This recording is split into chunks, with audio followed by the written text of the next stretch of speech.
Well, Stan, this has been an interesting project, hasn't it? Sure has. We've met some really interesting people. And of course, I've learned a lot about the Messiah. Okay, so let's review the information we've gathered so far. First, we met John the Baptist, who was sent to prepare the way for the Messiah. But he wasn't at all certain that Jesus really is the Messiah because he doesn't really fit the profile. That seems like a pretty popular sentiment. A lot of people don't think Jesus is the Messiah because he's not what they expected the Messiah to be like. Well, that was certainly the perspective of a man I met in Nazareth. His name is Zeb. He watched Jesus grow up and doesn't think he's at all that special. Well, but isn't that how most of us are treated by people who knew us way back when? I suppose so. When we go back home, I'm never recognized for the Docky awards I've won. They still know me as Stinky Stanley, the funky monkey that you created. Thanks for bringing that up to the kids, by the way. Sorry about that, Stan. Sometimes we have to sacrifice our dignity for our craft. You mean sacrifice my dignity? You took one for the team. Thanks for that. Anyway, so when you went to Nazareth, I went to the temple and spoke with the temple priest, and he was adamant that Jesus was not the Messiah. He insisted that Jesus doesn't match any of the criteria. Interesting. Because I spoke with other people who are certain that Jesus is in fact the Messiah. Like a Samaritan woman Jesus met at a well. A Samaritan? Interesting. Many people would disqualify her opinion since she's both a woman and a Samaritan. Well, that's just what happened. Zeb treated her with utter contempt. He did not respect her at all. And I'm afraid not many people would respect the words of the children we met last week either. Like the woman named Adina. She thought, if you remember, we're crazy for listening to kids about something so important. She was a little crazy herself. True. Oh, I also met a woman named Martha who was certain that Jesus is the Messiah. You'll never guess what makes her so certain. Oh, you know how I love guessing games. Let me think. She saw Jesus commissioning fabulous uniforms for his army. No. Okay. Jesus shook her hand with a secret Messiah handshake. Seriously? Jesus and his disciples did such a well-choreographed dance number to announce the Messiahship that it left no doubt in anyone's mind. Stan, can I just tell you? Okay, I suppose so. Go ahead, tell me. Jesus raised her brother from the dead. What? Exactly. I never would have ever guessed that one. Nobody would. Is it really true? It sounds like there were dozens of witnesses, so it must be true. You do realize that's impossible. That's what I would have thought if I hadn't seen it with my own eyes. What was that? Were you talking to us, sir? Yes. Sorry, I was eavesdropping. You were talking about Jesus of Nazareth, weren't you? Yes, we're putting together a documentary about him. Interesting. Would you like to interview one of his disciples? Oh, we'd love to, but they're always on the move. I don't know how we'll catch any of them before our deadline. Well, lucky for you, you called. That sounds strange. Usually I'm the one doing the catching. Sorry? I suppose I should tell you who I am. Wait, can I guess? Stan, you're a terrible guesser. Sure, go ahead. Okay, you seem to know Jesus. You're a big guy. Tall. You're used to catching things. So either you're an outfielder for the famous Chicago Cubs, or you're Peter. Very good. How did you know that? Well, I've been paying attention, Sylvia. My name is Stan, by the way, and this is Sylvia, my sister. We've been interviewing people to find out whether or not they think Jesus is the Messiah. I know you must be very busy, but would you have a minute or so to talk to us? Sure. Why don't you sit down here? Oh, well, thank you.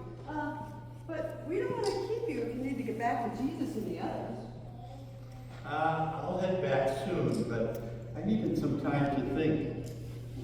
To think about what? Everything. Ooh, well, that sounds serious. Sometimes I just don't know which end is up. I think I've got something figured out, and then everything gets all turned around. Boy, I know what that's like. Do you? Sometimes I feel so alone, like everybody understands the world but me. Well, I don't think anybody understands the world. I think they're just good at faking it. I don't trust people who have everything all figured out. I became a filmmaker so I could help others better understand the world. That's a noble calling. Well, maybe you can help us to better understand Jesus. I feel like Jesus is the one person I understand the least right now, but I'll try. As you know, I used to be a fisherman, a very successful one. But one day Jesus walked by when I was on my boat, and he called me to follow him. Suddenly I felt my legs carrying my body out of the boat. That's strange. It was as if my body made the decision to follow Jesus before my brain knew what was happening. So you just left your old life behind without even a second thought? Pretty much. And my brother Andrew came along too. Do you ever regret walking away from that fishing boat? Never. Following Jesus is the best decision I ever made. I've seen miracles you could never imagine. I've seen people healed. I've seen people's lives changed with a touch or a word. It's been worth it, even when it's been hard. When was it difficult for you? Lots of times. I'm a fisherman. I'm used to the quiet of the open water, the peacefulness of the boat. But now I'm constantly surrounded with noisy crowds. I don't mind those who want to be near Jesus. I can understand that. But it's tough to deal with people who are unkind to Jesus. Well, what do you mean by that? Many people love Jesus and want to be close to him. But there are others who think he's trouble. They criticize him. They try to entrap him. And they even threaten him. Ooh, goodness. How does Jesus respond to that? He's always got a wise response that leaves them speechless, and they walk away puzzled. But lately, it seemed like Jesus believes that something bad is going to happen to him. I think the critics are messing with his mind. Do you think he wants to run away or hide? No, quite the opposite. Seems like the more controversy there is around him, the bolder Jesus gets. I respect his courage and the wisdom he shares, especially amid conflict, but sometimes I wish he put a higher value on his safety. I can understand that. I mean, any of the 12 of us disciples would give our lives to protect him, but I wish he wouldn't take risks. Peter, what about the business of whether or not Jesus is the Messiah? Do you have an opinion on that? Actually, that's one of the things I've been sitting here thinking about today. It's kind of a long story. Well, we've got time. Okay. A little while ago, we were in Caesarea Philippi. It was a rare time when it was just the 13 of us. And Jesus said, "Who do people say that I am?" Several of us jumped in with what we'd heard. John the Baptist, Elijah, one of the prophets. Then Jesus said, "But who do you say I am?" Sort of sounds like another guessing game, doesn't it? Does Jesus like guessing games too? I don't think Jesus meant for them to guess, man. Did it feel like a trick question? No, not at all.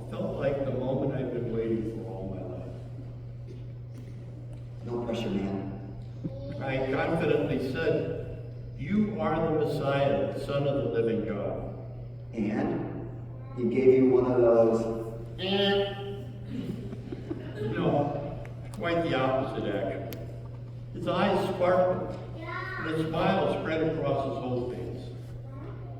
I was right. My whole body tingled with excitement. I hardly even heard what Jesus said. I was basking in the joy of making him so proud. How wonderful. It was the proudest moment of my life.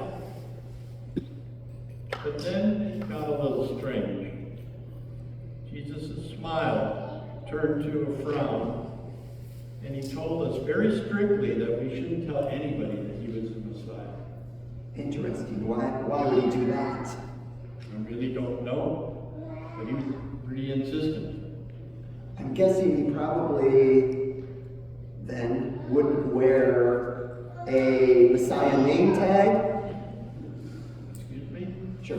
I've been saying all this time that it would be so much easier if the Messiah would just wear a name tag. Your mind works in different ways. Anyway, shortly after I declared that Jesus was the Messiah, Jesus started talking about how he's going to suffer and be killed. What? You actually said that? Yes, I was horrified. When Jesus and I had a moment alone, I blurted out, "God forbid it, Lord. This must never happen to you." Good for you. I think I would have said the same thing. But Jesus' face got dark. He looked at me and spat out words I wish I'd never heard. I'm not sure I can bear to say it. Please tell us. He said, "Get behind me, Satan. You're a stumbling block to me." Satan? I'm used to being wrong or foolish, but Satan? He had just told me that I was the rock upon whom he would build his church. And now I'm Satan. And I'm getting in his way. All I want to do is help him. I've never been so hurt. Boy, that must have really stung. Peter, is that all he said? No, he also said, "You're setting your mind not on divine things, but on human things." Well, you are human. What did he expect? I don't know. I must have really disappointed him somehow, but I just don't understand. So is that what you're here thinking about? Yes, I just needed a little time away to think about myself, figure out who I am and what I'm supposed to do and be, and to think about Jesus and who he is. Do you question whether or not Jesus is the Messiah? No. Yes. I don't know. I thought I knew, but I'm not sure I know anything anymore. Man, can I relate to that? The more I know, the less I seem to understand. Yes, it's enough to drive me crazy. I know that Jesus is special. I know that he's changing the world. But if he doesn't want everyone to know that he's the Messiah, can he really be the Messiah? Why would it have to be such a secret? Why would the Messiah talk about being killed? And am I really getting in his way? All I really want to do is help him, but I'm not sure I know how to help anymore. That must be very frustrating. It's just scary when Jesus talks about dying. He sounds so certain. I'm paralyzed. I can't imagine what we'd do without him. Do you ever worry that if they kill Jesus, something could happen to you? No. I don't care what happens to me. I die to protect Jesus. I admire your loyalty to him, but I've learned that we never know what we're going to do in the midst of a crisis. I hope you never experience a crisis like that. Me too. Well, Peter, we don't want to keep you from getting back to Jesus. but we do appreciate you speaking with us. You've been extremely helpful. Yes, I probably should be going. Thanks for all that you're doing. I hope your film helps show people who Jesus really is. If you could help clear up my confusion too, that would be great. You know we'll do our best. Thanks, Peter. Blessings to you. Thank you. Willow, Sylvia, what do you think? I think we found a fascinating person to profile in our documentary. Whether or not Jesus is the Messiah, he's not interested in being the sort of person or Messiah that anybody expects him to be. And do you think he's the Messiah or not? I think Jesus still has a lot that he wants to do here. And what he ends up doing will help us figure out what his mission is. You didn't really answer the question. I sometimes wonder if my sister should be a politician. Already got it, Jeff. And so do you. And we've got a lot of footage to go over, Stan. We better get going if we want to finish the film by the Adaki Awards deadline. True. But you know, I'm not so worried about the Dockies anymore. This project has changed me, changed my priorities, and all of a sudden, I know there are a lot more important things out there than winning awards. Like what? Well, truth, compassion, hope. I don't care so much about the glory as I do about telling the story well. I'm much more interested in what Jesus is about than taking home another award. So, what does this mean? You don't want to finish the film? I do, Sylvia, if we take our time to get it right. This film could change our lives. So I really want to know Jesus first. I don't want to be just another person spreading rumors about Jesus when I haven't spent any time with him myself. So, what do you want to do? I'd like to catch up with Peter and the others, if you don't mind, of course. This project has taught me that it's not enough to just know Jesus. I really, really want to know Jesus. I'm sorry to let you down, Sylvia. Not at all. This may be the most mature decision you've ever made, Stan. And I'm with you. The more I've heard, the more I wondered if Jesus might change our lives like he's changed others' lives. And if he truly changes lives, then we've got to share his story, his whole story, with the world. This project deserves more time spent with Jesus. Well, if that's the case, we better hurry.